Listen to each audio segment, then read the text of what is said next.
মঙ্গলবার আইপিএলের প্রথম কোয়ালিফায়ার আগের দিন আহমেদাবাদ বিমানবন্দর থেকে 4 আইএসআইএস জঙ্গিকে আটক করা হলো। সোমবার গুজরাটের অ্যান্টি টেরোরিজম স্কোয়াডের তরফে জানানো হয়েছে ওই 4 জন জঙ্গি শ্রীলঙ্কার নাগরিক। স্বাভাবিকভাবেই উঠছে ক্রিকেটারদের নিরাপত্তার বিষয়টি, কেননা সোমবার 4টি দলই যারা প্লে অফে উঠেছে তাদের আহমেদাবাদ পৌঁছানোর কথা।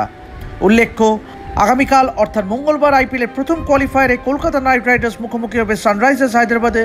বুধবার এলিমিনেটরে রাজস্থান রয়্যালস খেলবে রয়্যাল চ্যালেঞ্জার্স বেঙ্গালুরুর বিরুদ্ধে। প্লে অফের একদিন আগে সর্দার বল্লভভাই প্যাটেল আন্তর্জাতিক বিমানবন্দর থেকে 4 আইএসআইএস জঙ্গি ধরা পড়ায় উদ্বেগের সৃষ্টি হয়েছে। যদিও ওই জঙ্গিদের বিরুদ্ধে আপাতত বিস্তারিতভাবে কিছু জানানো হয়নি। জঙ্গিদের গন্তব্য কোথায় ছিল, আহমেদাবাদ আসার সময় ধরা হয়েছে নাকি আহমেদাবাদে থেকেছিল তারা, সেই সংক্রান্ত বিষয় নিয়ে আপাতত কোনো মন্তব্য করেনি গুজরাট এটিএস।